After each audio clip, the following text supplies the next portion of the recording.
el móvil, ya estamos allí arriba, en el YouTube, digamos, y a la vez sigo grabando con nuestro sistema habitual, que es al que tendremos acceso inmediato. Y la bebida es... ¡Ay! ¡Me he equivocado! Hombre, no me voy a levantar otra vez, ¿no? Yo quería traer agua.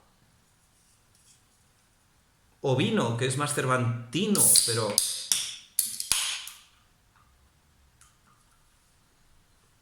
Pero no. Ha venido una cerveza barata, ¿eh? Porque bueno, como igual me tengo que tomar otra, pues digo, vamos a ahorrar. Ahora, me estoy organizando, es un poco complicado, ¿eh? Y ya cuando queráis escucho vuestras preguntas, porque yo creo que estaría bien que ahora me hicierais alguna pregunta sobre... ¿cuesta mucho leer la segunda parte? ¿Te gusta más la segunda parte que la primera? ¿Qué pensaste la primera vez que leíste El Quijote? ¿A qué edad leíste El Quijote, Benjamín? Por primera vez, volvamos a ti. ¿Cómo fue el que tú supieras que existía esa novela tan gorda y tan difícil? Algunas preguntas. Algunas preguntas que me podéis hacer, que quiero que me hagáis. ¿Alguna pregunta? ¿Cuándo leíste el Quijote por primera vez? Yo creo que estaba en octavo, o sea, en segundo de la ESO, para entendernos por edad. Yo creo que a esa edad leí, creo que primero la segunda parte, por culpa de mi hermano Jesús Ángel, que como le habían obligado en la asignatura de literatura a leer algunos capítulos de la segunda parte, los capítulos de los duques, pues entró El Quijote en casa, como novela que se podía leer. ¿Había un ejemplar en mi casa? Sí, mi padre tenía un ejemplar del Quijote. ¿Lo había leído él? No creo, porque mi padre apenas veía y la letra era muy chiquita. Si lo había leído, desde luego, en ese ejemplar, no. ¿Lo tenía? Sí. Probablemente porque es posible que le leyera a mi madre algún fragmento del Quijote, no lo sé. ¿Había un Quijote en mi casa? Sí. ¿Lo empezó a leer Jesús? Sí, ese mismo ejemplar. ¿Todo? No, él empezó a leer solo los capítulos de los duques de la segunda parte. Y yo, pues me animé y empecé a leer con esa edad aproximadamente, creo que leí la segunda parte y una cierta parte de la primera parte, pero no entero. El Quijote entero lo leí más adelante. Creo que lo leí entero en primero de que es tercero de la ESO. Más preguntas.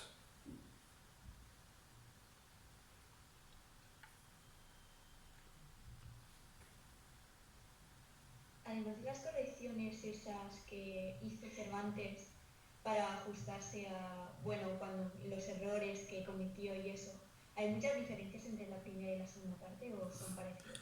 Hay muchísimas diferencias. Han pasado 10 años y Cervantes ha cambiado. Ha cambiado como persona.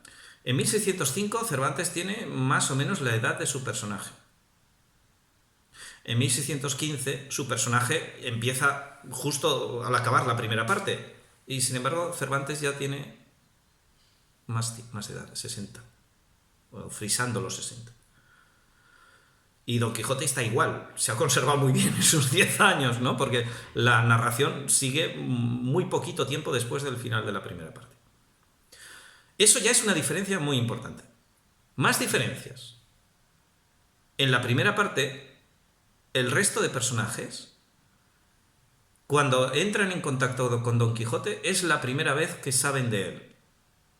En la segunda parte, los personajes nuevos, que hay muchos personajes nuevos, otra gran diferencia, han leído la primera parte. Cosa absurda e imposible, porque si sucede a la vez, en aquella época costaba mucho editar un libro. Si yo fuera Flaubert, le diría, vamos a ver, Cervantes, Miguelito, vamos a ver, gilipollas. Flaubert, ¿no? O Nabokov. Nabokov también tiene un libro donde ya lo pondré en materiales adicionales, Nabokov, donde dice, es que Cervantes no narra bien porque mete la pata. Le diría Nabokov también. ¿No? Los dos juntos, ¿no? Nabokov y Flaubert le dirían, Miguel, vamos a ver. ¿Cómo van a haber leído la primera parte si la segunda pasa poco tiempo después, unos meses? Y para que ese libro llegara tan lejos, en la época se habrían necesitado, entre que llega la imprenta, entre que pasa la censura, entre que se imprime, que se vende, habrían pasado por lo menos un año. Y después lo que le cuesta a cada uno leer la obra, hasta que se entera que se ha publicado, hasta que la lee, pongamos año y medio. Le dirían, Miguel, la segunda parte es mentira, no funciona, no es verosímil. ¿A alguno de los lectores del Quijote le importa un carajo eso? A nadie. Más diferencias. Esta es muy importante, ¿eh? Que los personajes de la segunda parte, los nuevos, han leído la obra. O la han leído o se la han leído. Otros, en voz alta, que es como se hace en la época, porque la primera parte del Quijote ha sido un éxito brutal. Pero un éxito, chicos, no como alta literatura, ha sido un éxito como literatura de batalla, como bestseller, diríamos ahora. Ha sido un sálvame.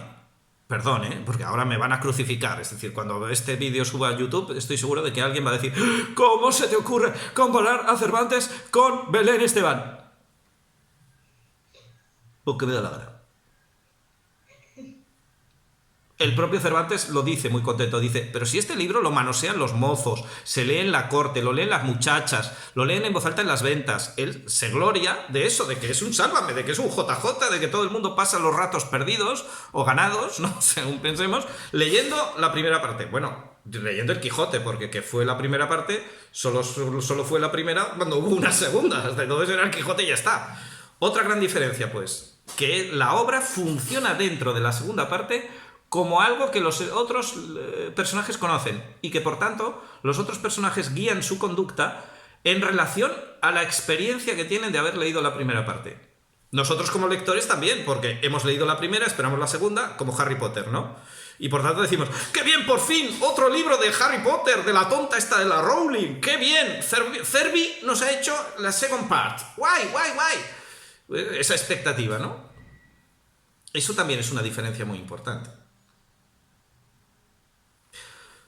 ¿La estructura es semejante? Sí, porque Don Quijote al final de la primera parte vuelve a la aldea y al final de la segunda parte vuelve a la aldea, a su lugar, que por cierto nunca se dice el nombre, de cuyo nombre no quiero acordarme. Otra cosa en la que Cervantes es coherente todo el libro ya entendido como las dos partes. La estructura es similar, ¿no? Sale de casa, busca aventuras, le dan de hostias, le dan de palos y al final vuelve arrepentido. Más arrepentido al final de la segunda porque se echa un sueñecito, se duerme y se le pasa toda la locura, se vuelve cuerdo y al poco tiempo muere. Esto no es un spoiler, todo el mundo sabe que el Quijote termina con la muerte del personaje. Por tanto, son diferentes, son parecidas. Si ves estos detalles que he contado, de la estructura narrativa de un personaje central que sale de su lugar pequeño, recorre el mundo y vuelve lleno de palos. Pero claro, la diferencia es que en la primera parte está vivo, tenemos la esperanza de que haga más cosas, y en la segunda parte, en cambio, muere, se cierra totalmente el ciclo. Esto es una diferencia importantísima. Desde todos los puntos de vista, estructural, narrativo, de construcción del personaje, es una diferencia muy grande. ¿Se me ocurren más diferencias? Sí, pero quizá mejor abrimos más preguntas. Otra pregunta, Julia, por ejemplo, ¿alguna pregunta? Pablo, animaos. Estamos a mitad de partido, ¿no? Más o menos. Bueno, si me aguantáis. Si no, pues igual es que está acabando. Venga, más preguntas.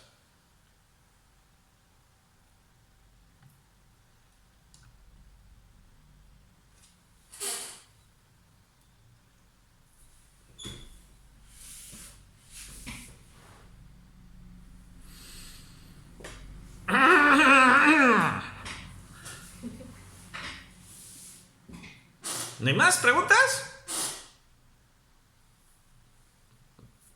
Álvaro, que acabas de entrar. Lo he visto, te he pillado. Álvaro, una pregunta sobre el Quijote, venga. Sobre la relación de la primera y la segunda parte, sobre Cervantes, sobre por qué me gusta a mí tanto, cualquier pregunta. Álvaro o quien sea. Una pregunta más y pasamos a otra cosa. Y seguimos con la historia. Pero voy a seguir a partir de la pregunta que me hagáis. Este es el reto, challenge. Decidme una pregunta y yo sigo la exposición a través de la respuesta a la pregunta. Necesito una, solo una, por favor.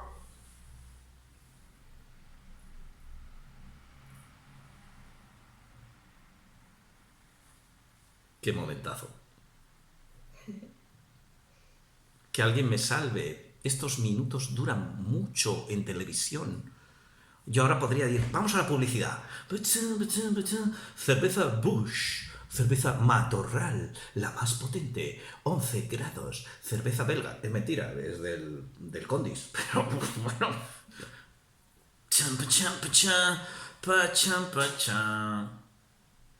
¿Una pregunta? ¿No? Sí, Benjamín, tengo una pregunta para ti. ¿Qué pregunta tienes, Benjamín?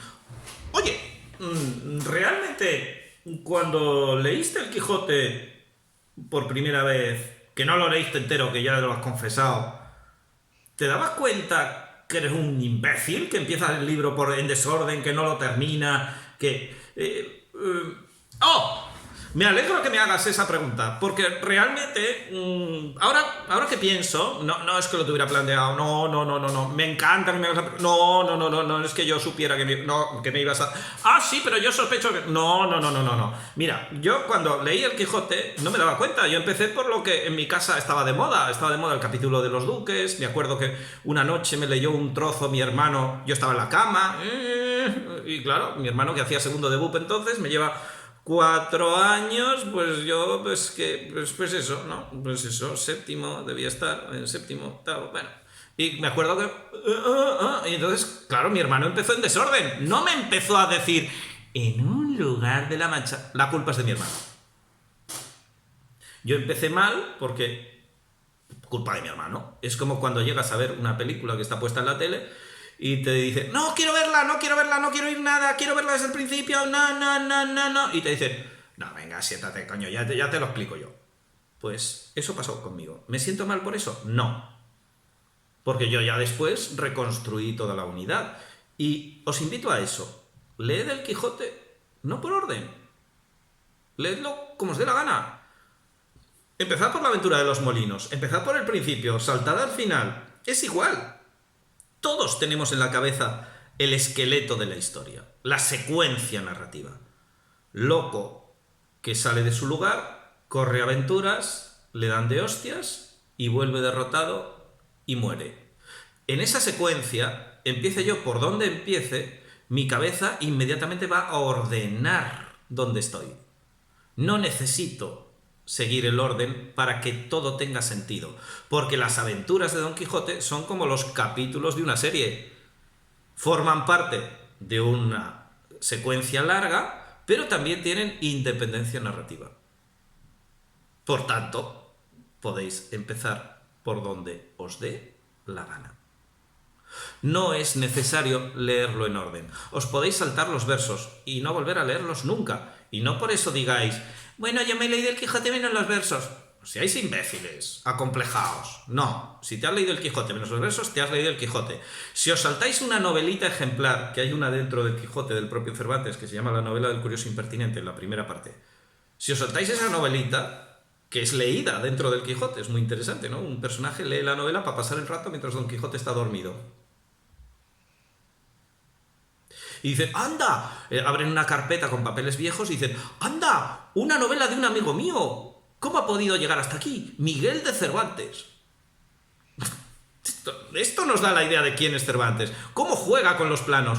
Él no solo es el autor del Quijote, es un amigo del cura, es amigo de un personaje de la novela. Y del cura, sí, que es amigo mío, sí, vamos a leerla, venga, que me hacéis luz, porfa. Y le dicen, bueno, pues ya que eres el cura y sabes hablar en público porque eres el que echa los sermones, pues venga, léenos, que tú sí que sabes leer en voz alta. No haces otra cosa, cabrón, que leer todo el día con el Evangelio, la Biblia. Lee a Cervantes, hombre, la Biblia, Cervantes. y leen la novela, y si vosotros llegáis allí y decís, otra historia diferente, me la salto. El que se salta esa novelita ha leído El Quijote. ¡Sí! ¡Sí! No digáis, me he leído todo menos los versos y el curioso impertinente. ¡Qué impertinencia! Sí. Empezad por donde queráis. Y a lo mejor al final acabáis diciendo, pues no sé si me la he leído entera, porque me he leído un trozo de aquí, otro trozo de allá, y no sé si que lo he leído entera. Pues sí, sí, sí, sí, sí. Porque habréis hecho un rayuela. ¿Sabéis lo que es hacer un rayuela?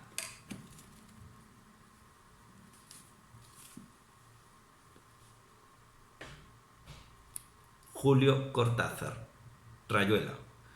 Habréis sometido al Quijote al tratamiento que Cortázar propone que sometamos a su novela. Nos dice, leedla en este orden, pero si no queréis leer estos capítulos, no los leáis, son prescindibles. Si queréis leerla en otro orden, yo os doy otro orden, como se pueden leer los capítulos, y tendréis una novela distinta. Y nos dice también, y si queréis leerla en otro orden, hacedlo. Habréis hecho un rayuela, como los niños cuando saltan de casilla en casilla y dicen, el 1, el 7, el cielo. Al final llegaréis al cielo. El cielo es leer la novela entera. Por tanto, perfecto. Perfecto. ¿De acuerdo?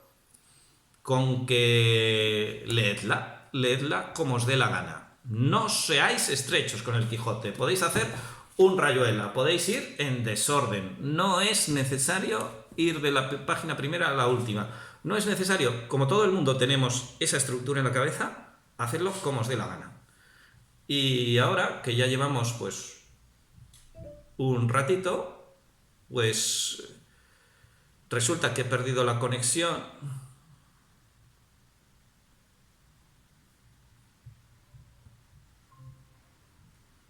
Ah, vale, me estaba rayando.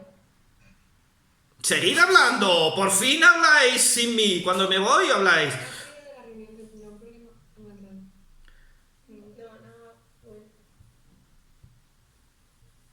¿Me oís ahora?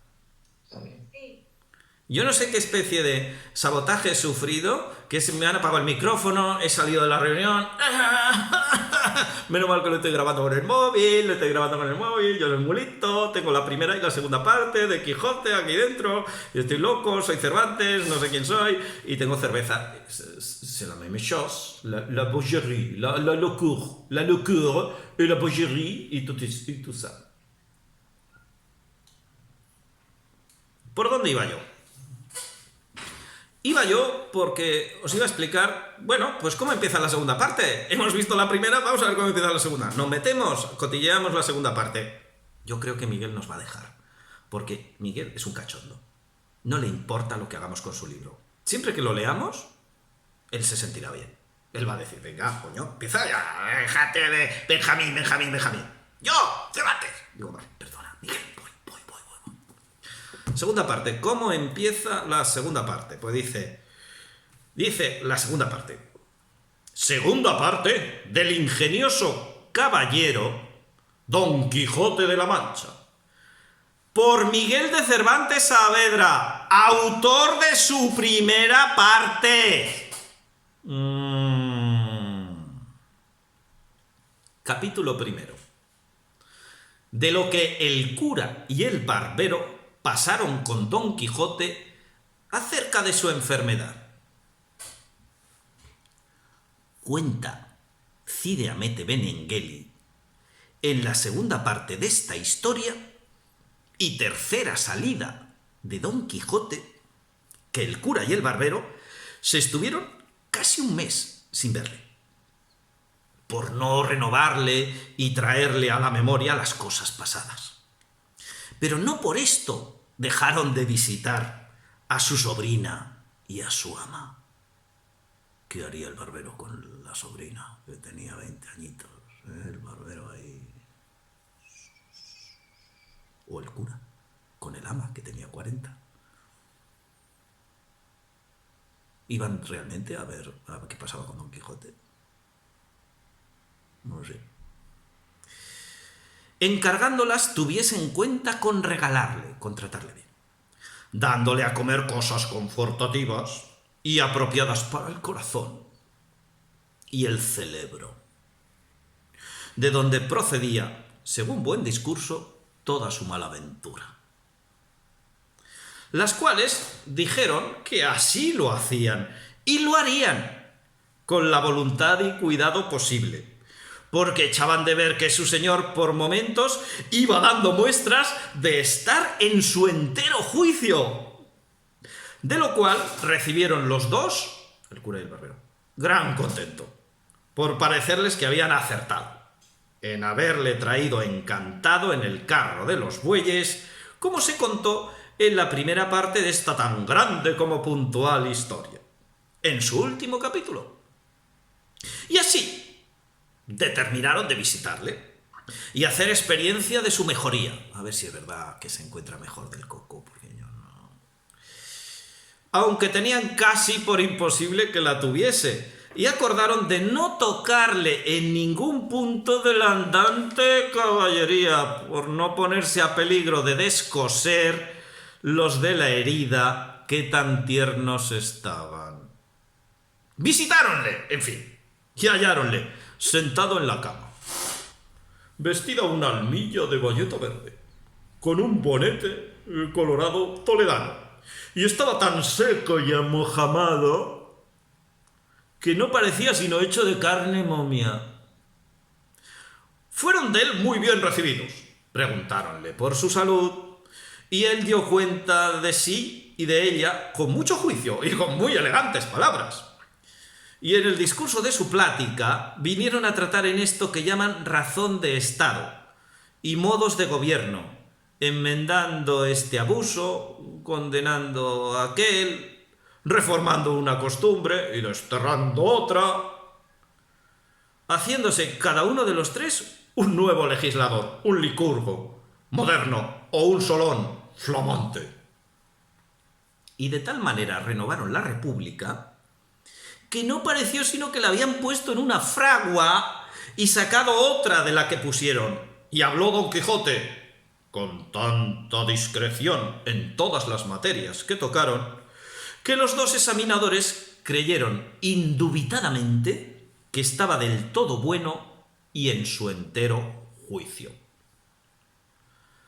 Halláronse presentes a la plática la sobrina y el ama. Estaban ahí, y no se hartaban de dar gracias a Dios de ver a su señor con tan buen entendimiento, pero el cura, mudando el propósito primero, que era de no tocarle en cosa de caballerías, quiso hacer del todo experiencia si la sanidad de Don Quijote era falsa o verdadera. Y así, de lance en lance, vino a contar algunas nuevas que habían venido a la corte, y entre otras dijo que se tenía por cierto que el turco bajaba con una poderosa armada y que no se sabía su designio ni a dónde había de descargar tan gran nublado. Y con este temor, con que casi cada año nos toca arma, estaba puesta en ella toda la cristiandad. Y su majestad había hecho proveer las costas de Nápoles y Sicilia y la isla de Malta.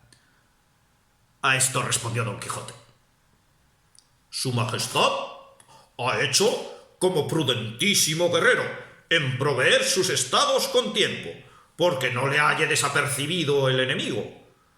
Pero si se tomara mi consejo, aconsejárale yo que usara de una prevención de la cual su majestad, la hora de agora, debe estar muy ajeno de pensar en ella. Apenas oyó esto el cura, cuando dijo entre sí: Dios le tenga de su mano, pobre Don Quijote, que me parece que te despeñas de la alta cumbre de tu locura hasta el profundo abismo de tu simplicidad. Mas el barbero, que ya había dado en el mismo pensamiento que el cura, preguntó a Don Quijote cuál era la advertencia de la prevención que decía era bien se hiciese. Quizá podría ser tal que se pusiese en la lista de los muchos advertimientos impertinentes que suelen dar a los príncipes. «El mío, señor rapador», dijo Don Quijote, «no será impertinente, sino perteneciente». «No lo digo por tanto», replicó el barbero, «sino porque tiene mostrado la experiencia que todos, o los más arbitrios, que se dan a su majestad, o son imposibles, o disparatados, o en daño del rey, o del reino». «Pues el mío», respondió Don Quijote, «ni es imposible ni disparatado, sino el más fácil, el más justo y el más mañero y breve que puede caber en pensamiento de arbitrante alguno». «Ya tarda en decirle vuestra merced, señor Don Quijote», dijo el cura. «No querría», dijo Don Quijote, «que le dijese yo aquí ahora y amaneciese mañana en los oídos de los señores consejeros y se llevase otro las gracias y el premio de mi trabajo».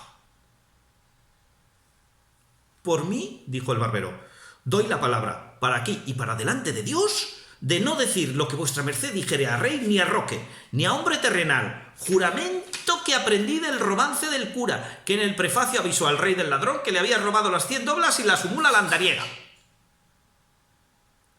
«No sé historias», dijo Don Quijote, «pero sé que es bueno ese juramento, en fe de que sé que es hombre de bien el señor barbero». «Cuando no lo fuera», dijo el cura, «yo le abono y salgo por él, que en este caso no hablará más que un mudo, so pena de pagar lo juzgado y lo sentenciado». «¿Y a vuestra merced quién le fía, señor cura?», dijo Don Quijote. «Mi profesión», respondió el cura, «que es de guardar secreto». «Cuerpo de tal», dijo a esta sazón Don Quijote.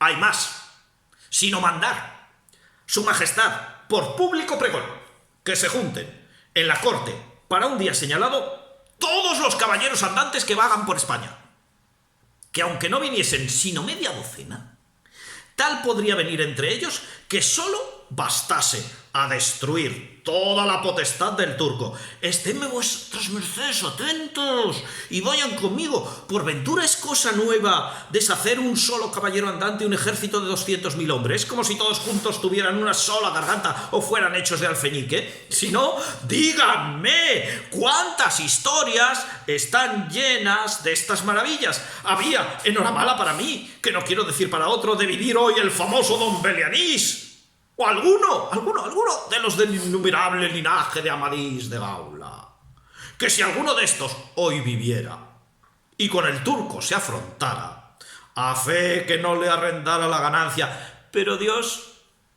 mirará por su pueblo y deparará a alguno que, si no tan bravo como los pasados andantes caballeros, a lo menos no les será inferior en el ánimo, y Dios me entiende y no digo más». «¡Ay!», dijo en este punto la sobrina. «¡Que me maten si no quiere mi señor volver a ser caballero andante!». A lo que dijo Don Quijote: «Caballero andante he de morir,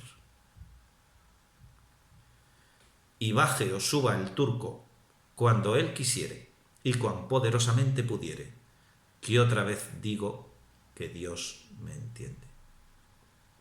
Quedaos, por favor, con esta frase: caballero andante he de morir. Y luego dice que Cervantes improvisa.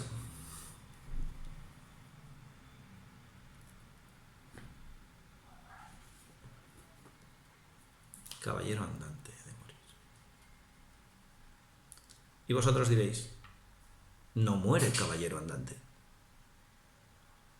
Duerme un sueño, despierta, reconoce toda su locura, abomina de ella. No muere caballero andante. seguro. Todo eso es verdad. Duerme un sueño reparador, despierta, dicta testamento, actúa en su sano juicio, reconoce que él ya no es Don Quijote, sino Alonso Quijano el Bueno. ¿De verdad que ha dejado de ser caballero andante?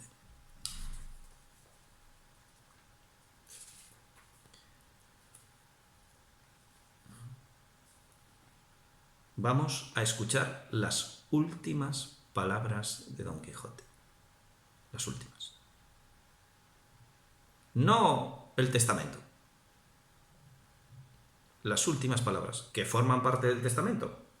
Pero, realmente, y os haré la pregunta, atención, ¿ha dejado de ser caballero andante realmente?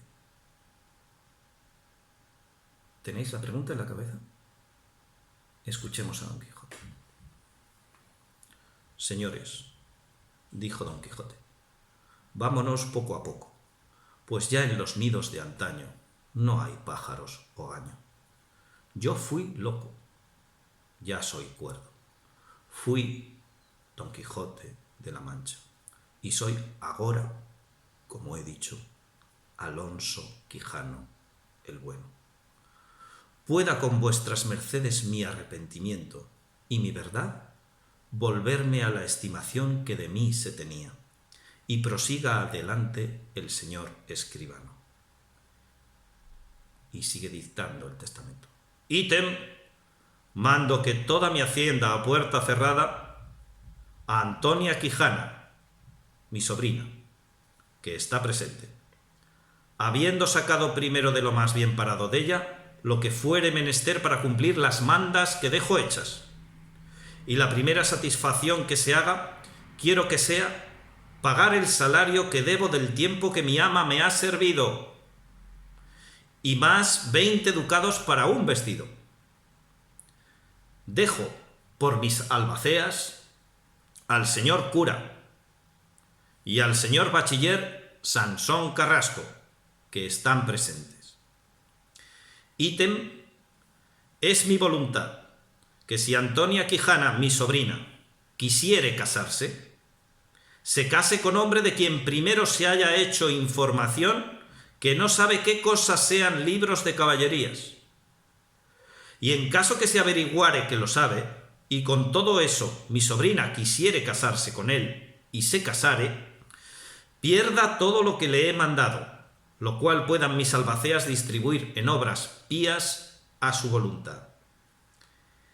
Ítem, suplico a los dichos señores, mis albaceas, que si la buena suerte les trujere a conocer al autor que dicen que compuso una historia que anda por ahí con el título de segunda parte de las hazañas de Don Quijote de la Mancha, de mi parte le pidan, cuan encarecidamente ser pueda, perdone la ocasión que yo sin pensarlo le di de haber escrito tantos y tan grandes disparates como en ella escribe, porque parto de esta vida con escrúpulo de haberle dado motivo para escribirlos. Cerró con esto el testamento, y tomándole un desmayo, se tendió de largo a largo en la cama. Alborotáronse todos, y acudieron a su remedio, y en 3 días que vivió después de este donde hizo el testamento, se desmayaba muy a menudo. Andaba la casa alborotada, pero con todo comía la sobrina, brindaba el ama, y se regocijaba Sancho Panza. Que esto del heredar algo borra o templa en el heredero la memoria de la pena que es razón que deje el muerto. En fin, llegó el último de Don Quijote, después de recibidos todos los sacramentos, y después de haber abominado con muchas y eficaces razones de los libros de caballerías. Hallóse el escribano presente, y dijo que nunca había leído en ningún libro de caballerías que algún caballero andante hubiese muerto en su lecho tan sosegadamente y tan cristiano como Don Quijote, el cual, entre compasiones y lágrimas de los que allí se hallaron, dio su espíritu. Quiero decir que se murió.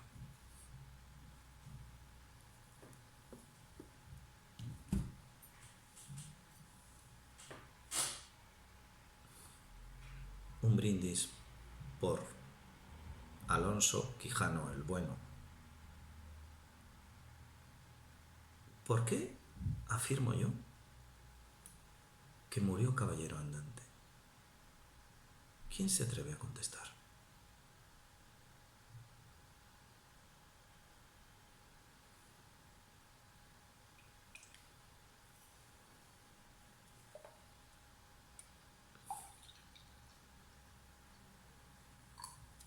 ¿Qué es un caballero andante?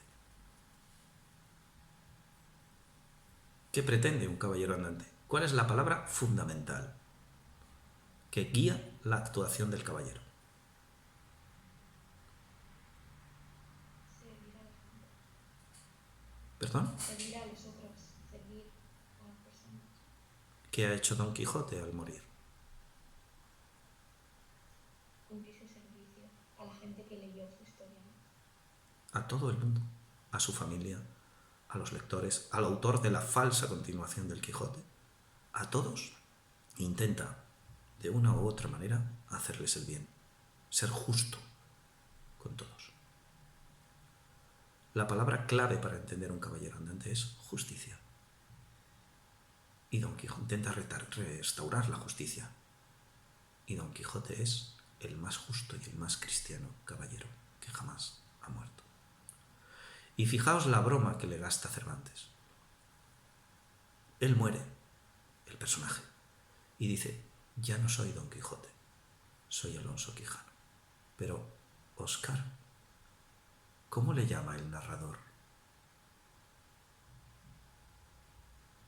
La voz del narrador, Cervantes, le llama, aún después de muerto, Don Quijote. ¿Y qué es Don Quijote? Un personaje de ficción. Como personaje, su entidad, su vida, depende del narrador. Nadie lo sabe eso mejor que Don Quijote cuando sale al campo, que si no encuentra un buen narrador, sus historias, por heroicas que sean, pasarán al olvido y no tendrán relevancia. La voz del narrador, aunque él ha abominado de ser Don Quijote, le sigue llamando siempre Don Quijote. ¿Y por qué le puede llamar Don Quijote?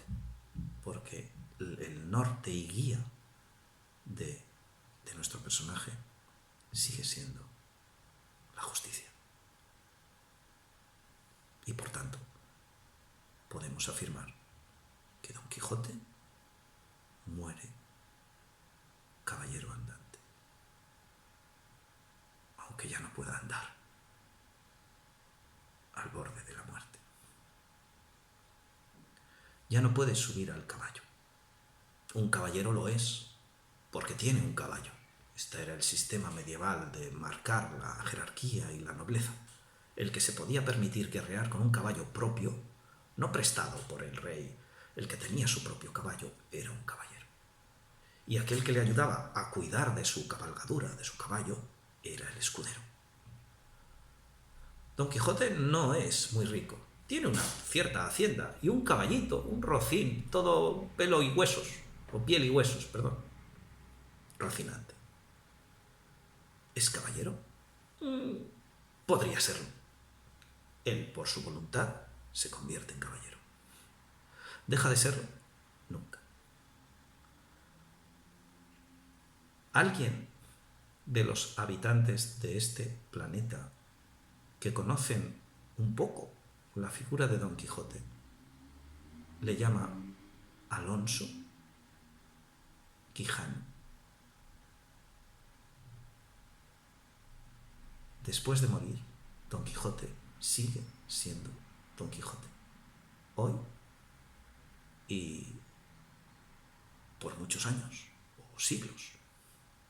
seguirá siendo Don Quijote, no Alonso Quijano. Y nunca morirá. Don Quijote no morirá nunca. Alonso Quijano sí.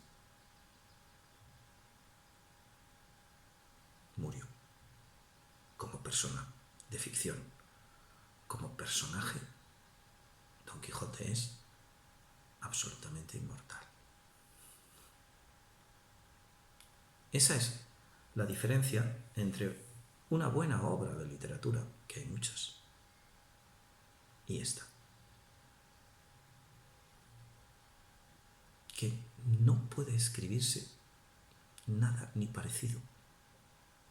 Es un milagro que un viejecico diabético, que había fracasado como poeta, como autor teatral, que estaba a punto de fracasar incluso como gran escritor de los trabajos de Persiles y Segismunda, que su viuda publicó, porque como Cervantes vendía mucho, ya que había vendido muchos Quijotes, pues su viuda dijo, vamos a publicarlo, está sin acabar del todo, pero vamos a publicarlo para tener algo de dinero, porque heredar en algo alivia la tristeza del que ha perdido a su ser querido.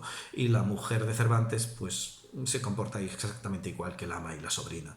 Como heredan, pues dicen, he heredado esta obra, voy a publicarla y a cobrar los derechos de la época. No voy a entrar ahora en esos detalles menores. ¿Fue un éxito el Persiles? ¡Sí! ¡Sí! Vendió mucho.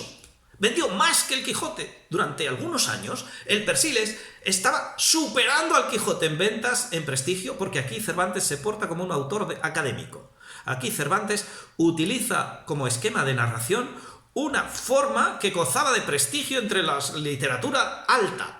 Está haciendo alta literatura y parece que va a ser esta el mejor libro de los que se hayan escrito nunca. Lo dice Cervantes, lo anuncia como tal. El mejor libro, se atreve a competir con Heliodoro, que es el modelo griego. Se atreve, si es que ya no sale con las manos en la cabeza, pero se atreve y quizá tenga fortuna. Quizá esta obra que me sobrevive y que va a ser como Don Quijote, el caballero que haga la salida después de muerto, yo.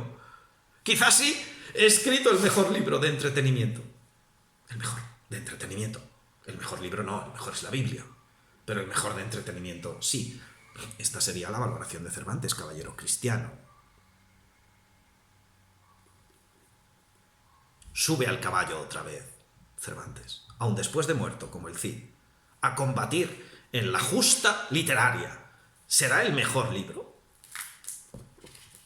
Y escribe algo que algunos de vosotros es posible que me hayáis oído leer no hace demasiado, pero que no puedo evitar leer ahora. Voy a leeros, si me lo permitís, entero el prologuillo del Persiles. Y tengo que sobreponerme un poco porque es un texto que tiene un enorme poder sobre mí. Y aquí estoy siendo sincero, no es teatro, no hay ninguna interpretación en esto. Es un texto que me conmueve siempre. Por tanto, intentaré dominarlo, dominar esa conmoción o esa emoción, porque pretendo que sea Cervantes el protagonista y no utilizar la trampa de mis propias emociones añadidas. Prólogo. Sucedió, pues, lector amantísimo, que viniendo otros dos amigos y yo del famoso lugar de Esquivias, por 1000 causas famoso, una por sus ilustres linajes y otra por sus ilustrísimos vinos, sentí que a mis espaldas venía picando con gran priesa uno que, al parecer, traía deseo de alcanzarnos, y aun lo mostró, dándonos voces que no picásemos tanto. Esperámosle, y llegó sobre una borrica un estudiante pardal, porque todo venía vestido de pardo, antiparras, zapato redondo y espada con contera, valona bruñida y con trenzas iguales. Verdades, no traía más que 2, porque se le venía a un lado la valona por momentos y él traía sumo trabajo y cuenta de enderezarla. Llegando a nosotros, dijo: «¿Vuesas mercedes van a alcanzar algún oficio o prebenda a la corte? Pues allá está su ilustrísima de Toledo y su majestad. Ni más ni menos, según la priesa con que caminan, que en verdad que a mi burra se le han cantado el Víctor de caminante más de una vez». A lo cual respondió uno de mis compañeros: «El rocín del señor Miguel de Cervantes tiene la culpa de esto, porque es algo que pasí largo». Apenas hubo oído el estudiante el nombre de Cervantes, cuando, apeándose de su cabalgadura, cayéndosele aquí el cojín y allá el portamanteo, que con toda esta autoridad caminaba, arremetió a mí y, acudiendo a asirme de la mano izquierda, dijo: «Sí, sí, este es el manco sano, el famoso Todo, el escritor alegre y finalmente el regocijo de las musas». Yo, que en tan poco espacio vi el grande encomio de mis alabanzas, parecióme ser descortesía no corresponder a ellas, y así, abrazándole por el cuello, donde le eché a perder de todo punto la valona, le dije: «Ese es un error donde han caído muchos aficionados ignorantes. Yo, señor, soy Cervantes, pero no el regocijo de las musas, ni ninguna de las demás baratijas que ha dicho. Vuesa merced vuelva a cobrar su burra y suba, y caminemos en buena conversación lo poco que nos falta del camino». Hízolo así el comedido estudiante. Tuvimos algún tanto más las riendas, y con paso asentado seguimos nuestro camino, en el cual se trató de mi enfermedad. Y el bueno estudiante me desahució al momento, diciendo: «Esta enfermedad es de hidropesía, que no la sanará toda el agua del mar océano que dulcemente se bebiese. Vuesa merced, señor Cervantes, ponga tasa al beber, no olvidándose de comer, que con esto sanará, sin otra medicina alguna». «Eso me han dicho muchos», respondí yo, «pero así puedo dejar de beber a todo mi beneplácito, como si para solo eso hubiera nacido. Mi vida se va acabando, y al paso de las efemérides de mis pulsos, que a más tardar acabarán su carrera este domingo, acabaré yo la de mi vida. En fuerte punto ha llegado vuesa merced a conocerme, pues no me queda espacio para mostrarme agradecido a la voluntad que vuesa merced me ha mostrado». En esto llegamos a la puente de Toledo, y yo entré por ella, y él se apartó a entrar por la de Segovia. Lo que se dirá de mi suceso tendrá la fama, cuidado, mis amigos gana de decilla, y yo mayor gana de escuchalla.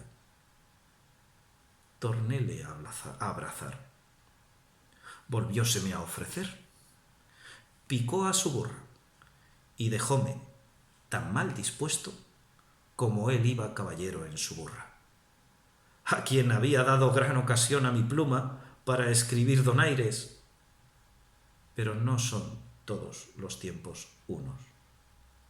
Tiempo vendrá, quizá, donde anudando este roto hilo, diga lo que aquí me falta y lo que se convenía.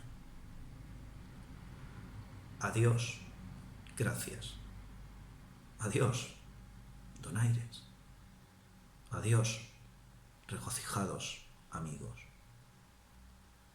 Que yo me voy muriendo y deseando veros presto, contentos en la otra vida.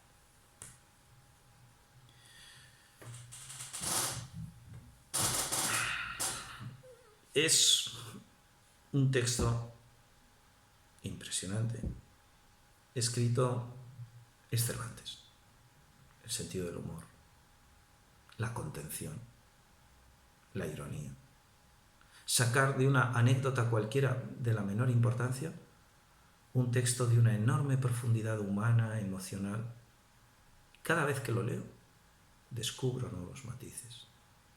Descubro la técnica finísima del narrador. Regocijados amigos, regocijo de las musas.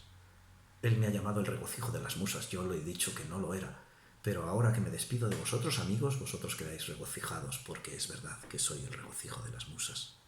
No lo soy porque yo no lo puedo admitir, pero sé que lo soy. ¿Oís? Es tan fino, tan sutil, tan inmenso este texto, que solo este bastaría ya para que una persona sensible se diera cuenta de que estamos leyendo al mejor narrador de la historia. Al mejor. Pero por si este texto no bastara, que evidentemente sería muy escasa muestra para dejarnos a todos convencidos, Cervantes nos dio el más hermoso libro del mundo. No el que él creía que fue el Persiles, que él creía que iba a ser el mejor libro del mundo. Este que tengo en la mano, la segunda parte del Quijote, que yo honestamente creo que es superior a la primera. Pero como también podemos considerar que es el mismo libro, pues podemos pensar, bueno, superior o no, en realidad es el mismo libro y no tiene sentido compararlo porque es Cervantes, es el Quijote, es la vida entera. Este libro es la vida humana, si no también la divina, en cierto modo.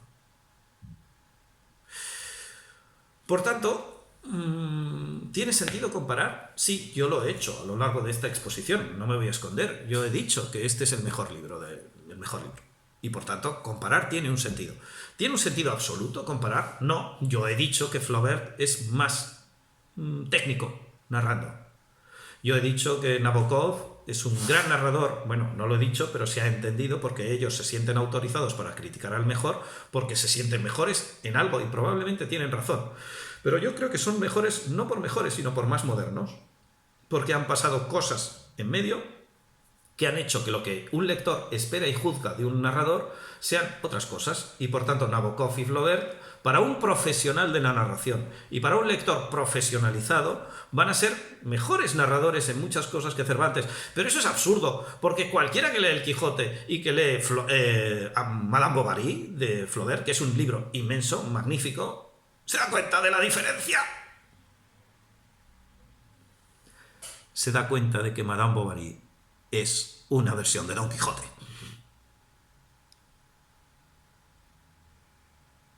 Y si realmente Flaubert se creyera mejor que Cervantes, ¿por qué resulta que el personaje más importante de su vida, y él lo sabe, es una transposición de Don Quijote?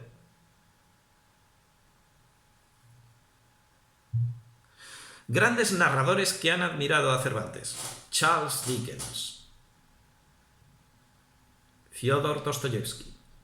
Grandes novelistas: Benito Pérez Galdós, cervantino hasta la médula; Leopoldo Alas Clarín, cervantino hasta más allá de la médula, hasta el infinito y más allá. Grandes novelistas profesionales, modernos, que se han sentido reverentemente agradecidos al regocijo de las musas, porque le han estudiado como el estudiante, le han abrazado, han reclamado su protección, su inspiración a lo largo de los siglos, yo creo que no estoy solo para afirmar que este libro es algo más que cualquier otro libro.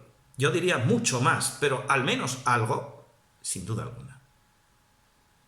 Sin duda.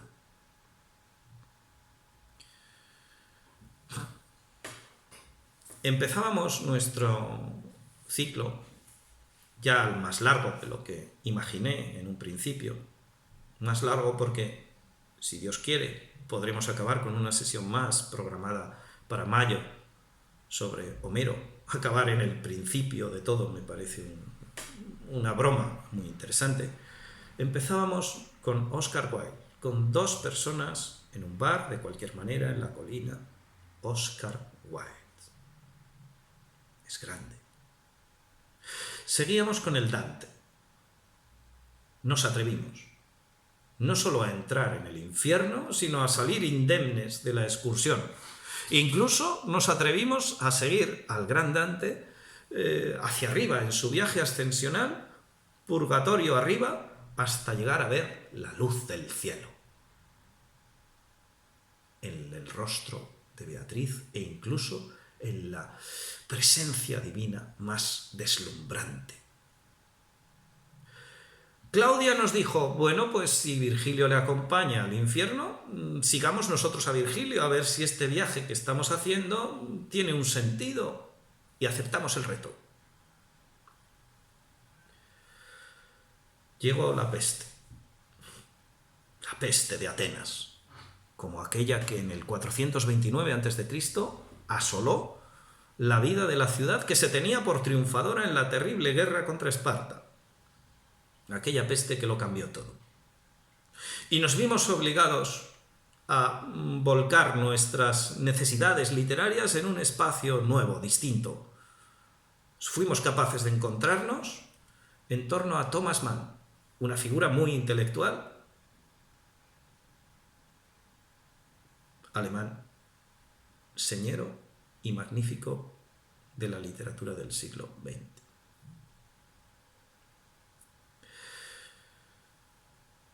Dimos un paso más. Shakespeare. El teatro. Shakespeare es teatro, en estado puro.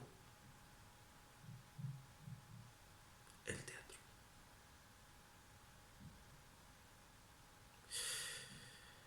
Y hoy hemos dado el paso decisivo en la historia de la literatura. Espero haber estado al menos a una cierta altura, pero para mí el mejor libro del mundo es este. Shakespeare es, en algunos aspectos, yo diría que incluso mejor que Cervantes. No me duelen prendas en reconocerlo. Murieron muy juntos. Se ha explicado tantas veces que no creo que valga la pena repetirlo. Y es un prodigio que dos escritores que no se conocieron físicamente, pero que probablemente sí se influyeron de una manera muy indirecta, pero formaban parte, en todo caso, me refiero a Cervantes en Shakespeare, no tanto Shakespeare en Cervantes, esto sería más complicado, pero esto serían pues, cuestiones de erudito, y nosotros no somos eruditos, nosotros estamos hablando de literatura. Por tanto, ¿por qué digo que de Shakespeare a Cervantes hay un paso adelante? Porque Shakespeare es teatro, y el teatro no es exactamente literatura. El teatro es representación, esencialmente. Teatro en griego quiere decir el miradero, el mirador, el lugar donde se va a mirar. Theao en griego quiere decir mirar. Teoría es una mirada sobre un hecho. Una mirada científica sobre un hecho es teoría. El teatro es para mirar.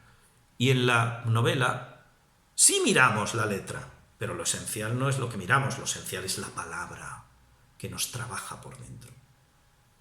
En el teatro vemos, oímos, sentimos, es una experiencia total de 3 dimensiones. Sí, pero la literatura se basa en renunciar a esa tercera dimensión. La literatura tiene fuerza precisamente porque no hay presencia física de Don Quijote. Y eso convierte al escritor en un ser libre, que puede hacer exactamente lo que quiera sin ningún límite, porque los límites los marca la palabra y la palabra es infinita. Shakespeare habría sido un buen narrador, sin duda alguna. Habría hecho novelas muy buenas. No le interesó nada. Él se encontró con la escritura, yo lo expliqué como una parte de una necesidad profesional y quizá como un apaño. Y porque sentía la fuerza, el vigor, la necesidad de expresarse de ese modo, que para él era su vida misma. Pero, literatura, la mejor, en mi opinión.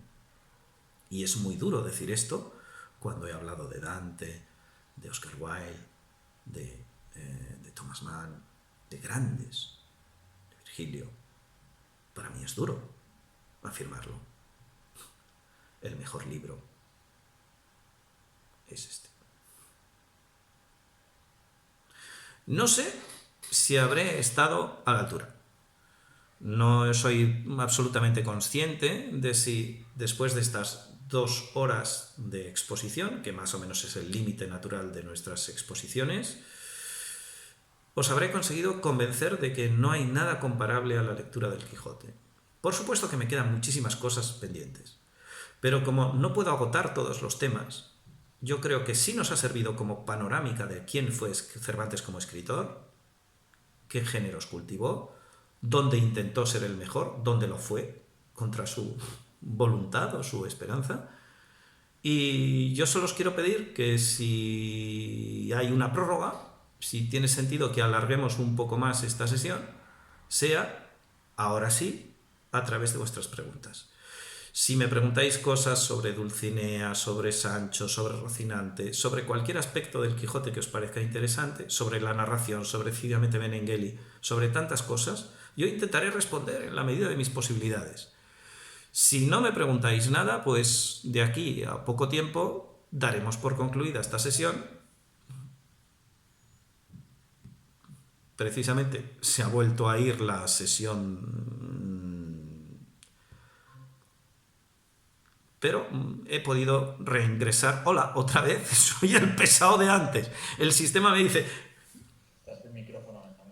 Sí, gracias. El sistema me dice, vete ya, cállate, ¿no? Fuera. Y me quita el micrófono. No, yo no lo hago, no sé qué está pasando, es como una magia. Mala, mala, mala. ¡Va de retro! Pero como tengo el móvil, a no ser que se estropee, ¿no? También podría pasar. Perdón. Preguntas.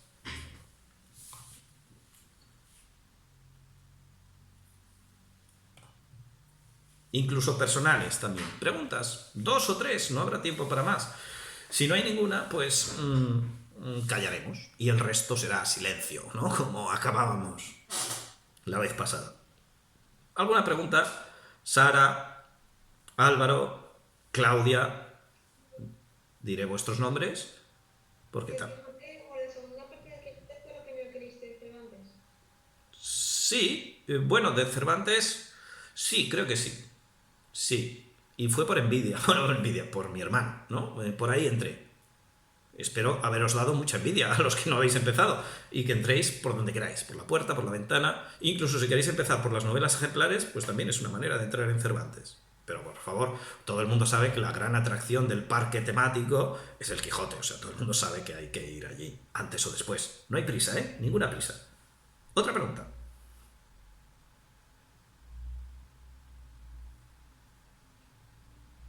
Otra preguntita. Diré más nombres. Arancha. ¿Alguna pregunta? Elena. Julia. Oscar, que me parece que no has hecho ninguna. Pablo. Creo que he dicho... ¿Perdón? No consigo oír la pregunta. Esto es un problema. Oscar está intentando hablar. Oscar. No le escucho. ¿Me escuchas? ¿Sí? ¿Quiénes crees que fueron los autores que influenciaron a Cervantes? ¿En el Quijote o en general? En general.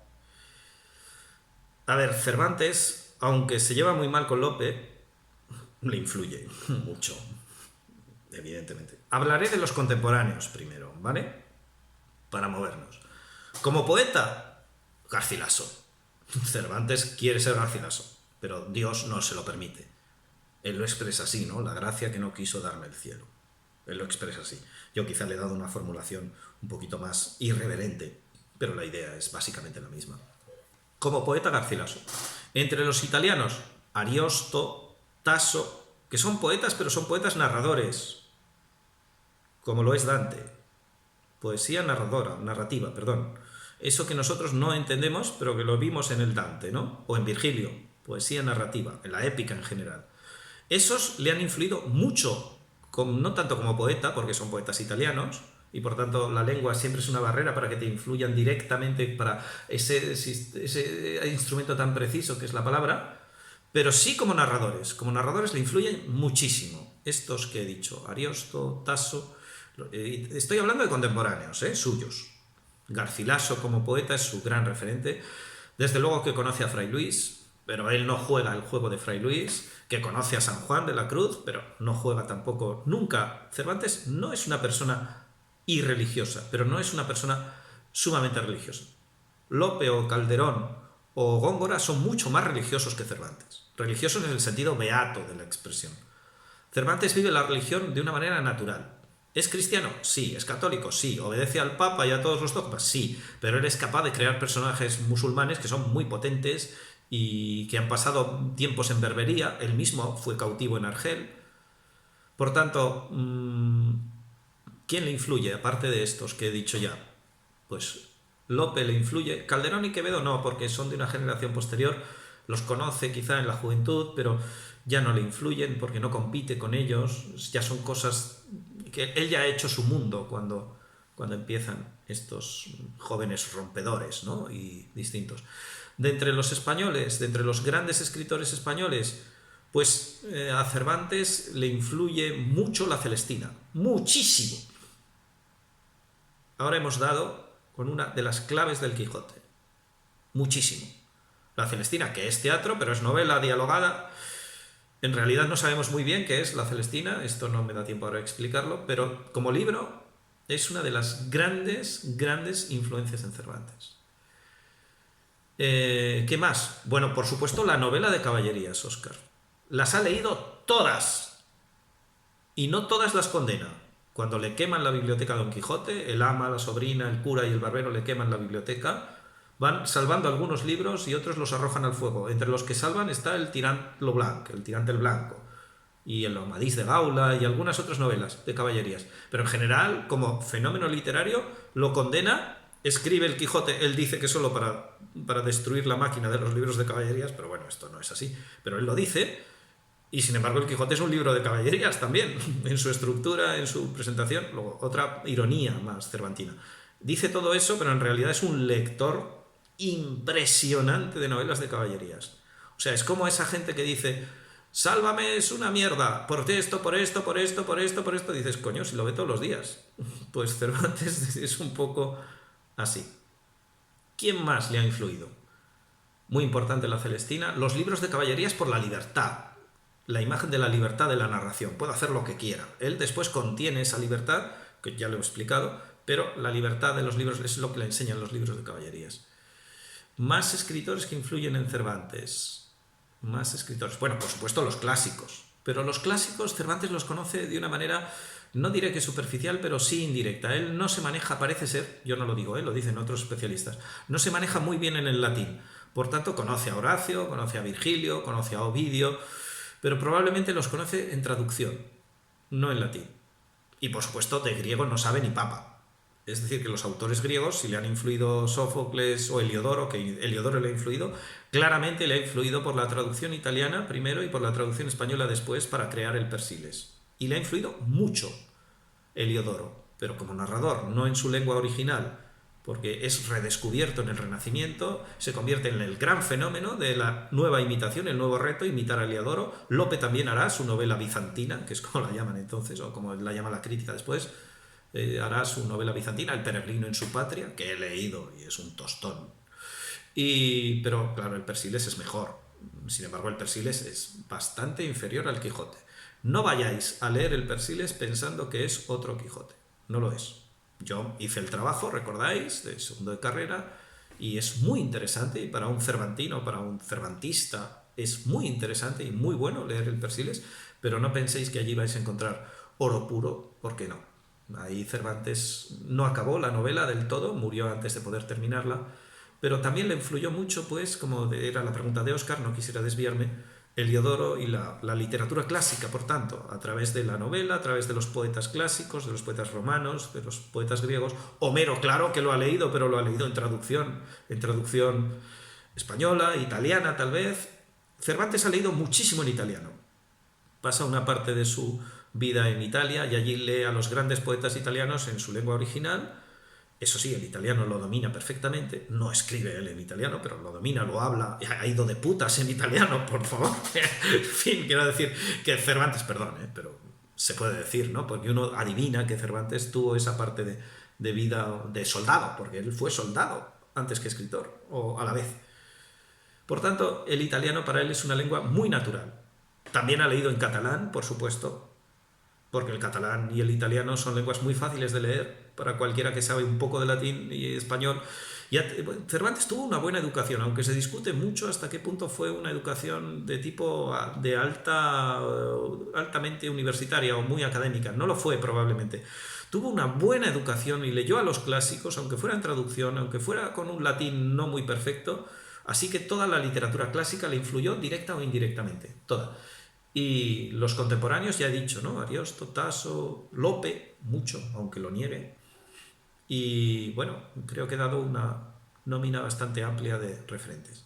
¿Otra pregunta? ¿Alguna más? No tenemos por qué llegar a una dimensión determinada en esta sesión. Llevamos ya 2 horas y pico y yo estoy cansado, supongo que vosotros también. No tengo por qué disimularlo, sí, noto un cierto cansancio. Pero si queréis hacer una pregunta más, acabaremos ahí. Acabaremos con la pregunta y alguna pequeña cosa que se me ocurra decir a raíz de la pregunta o porque se me ocurre sin más.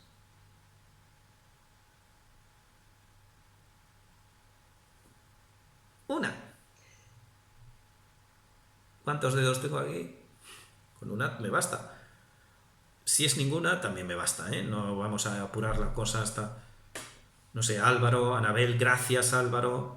Anabel, gracias Álvaro porque has tenido dificultades, ¿no? Que has entrado y salido, no sé si por alguna necesidad personal o por alguna razón, pero en todo caso, gracias por volver a entrar. A mí me ha pasado 2 veces que me has echado de la sesión, pero he vuelto a entrar con el micrófono que yo hablaba. Bueno, ya se verá en el vídeo del YouTube, ¿no? Cuando lo subamos. Gracias, Anabel, por tus preguntas, por tu atención siempre. Gracias, Arantxa, por la enorme atención con que nos sigues. También no nos has hecho ninguna pregunta, pero quizá te reservas para la última sesión prevista, ¿no? Que es la de Homero, de aquí a un mes, y nos ayuda el cielo. Gracias, Claudia, por tus preguntas, por tu interés, por todo. Y bueno, que no quiero dejarme nada, a nadie. Elena, muy honrado de tu presencia, aunque haya sido tan discreta, ¿verdad? Como siempre, pero gracias por estar aquí. Julia, espero no haber sido muy inferior a tus expectativas, espero que realmente te haya satisfecho esta sesión. Óscar, ni qué decir tiene, eres como mi Sancho Panza, si me permites la comparación un poquito salvaje, pero yo creo que tú sabrás, claro que sí. Gracias, Pablo, por tu atención. He visto cómo mirabas y cómo atendías, aunque no hayas intervenido mucho. Sara, ¿qué decir de Sara? Pues Sara, creo que de los aquí presentes es la persona que más ha leído del Quijote junto conmigo, más entero, creo que ya entero, no lo sé, Sara, si lo quieres decir ahora o te falta muy poco. En todo caso, quiero decir que para mí es un privilegio que una persona como tú, que ha hecho un gran trabajo sobre Cervantes en clase o para la clase, que está aquí ahora con esa discreción que te caracteriza, pero que ha hecho además el esfuerzo, y hoy lo quería subrayar, de acercarse a Cervantes por propia voluntad, por propia iniciativa y de una manera tan completa, pues quizás la persona que en mejores condiciones, al menos aparentemente, ha llegado para entender esta sesión, que no ha podido ser completa, que no ha podido acabar todos los temas, que hay muchísimas cosas que quedan en el tintero, que por supuesto que podemos seguir nuestra conversación cervantina toda la vida, para eso estoy dispuesto, que puedo atender comentarios, consultas a través de la sala que tenemos en chat, a través del espacio que tenemos en Classroom, que ya he puesto materiales sobre Cervantes en este espacio que quería inaugurar en esta ocasión,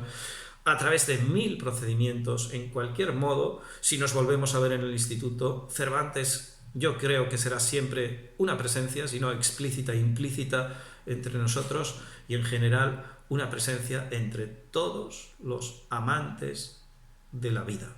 Iba a decir de la literatura, pero prefiero portarme como Don Quijote, confundirme la literatura y la vida, ¿verdad? Y decir que cualquier persona amante de la vida tiene a Cervantes, a Don Quijote, a Sancho, Óscar, y a Dulcinea, por supuesto.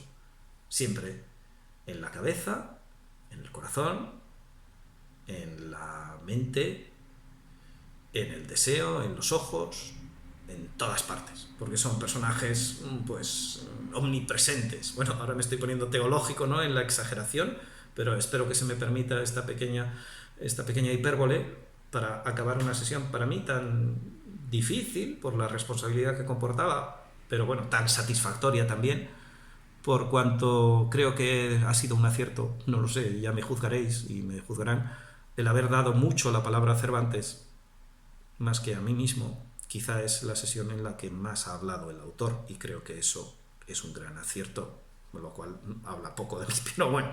Y seguimos adelante, nuestra última sesión de aquí a un mes aproximadamente, última al menos programada en principio, que no quiero decir la última, que puede traer malfario, ¿no? La última programada será sobre Homero, y pondremos fin a este maravilloso ciclo. Para mí ha sido una maravilla esta experiencia. No sé si será en el instituto o en la colina o aquí, porque yo creo que aquí, pero si fuera en otra parte tendríamos buen cuidado de filmarlo también y de poder comunicarlo a otras personas ahora que hemos descubierto este ámbito de generosidad nuevo que se nos ha abierto. Y no quiero enrollarme más, quiero acabar pues con eso, con un saludo, con un deseo de que leáis siempre el Quijote, por fragmentos, bajo la ducha, de cualquier manera, en audiolibro, en traducción al inglés, como sea, que Don Quijote os acompañe siempre, como a mí me ha acompañado y me acompañará pues hasta que me tenga que ver en la circunstancia de decir, llamar al escribano, dictar testamento y... Pero bueno, no vamos a acabar ahora en la vida como acaba la literatura, ¿verdad? Así que muy buenas tardes, muchas gracias a todos y nos vemos en la próxima, nos vemos en torno al principio de todo, de toda la literatura. Nos veremos alrededor de Homero. Dejadme acabar pues con las palabras de Homero y que nos sirvan de enlace para la siguiente sesión. Meni naide te apeleia de Achilleos, ullo menen que miria haiois algeeteke, polas dipsibus hasa iri proi abseneron, autus deloria teuche kynesin, oionoisi te pasi, Dios de terlei et obulle, excudeta prota dias te tenerisson te Atreides te, Anaxandron, kai Dios Achilleus.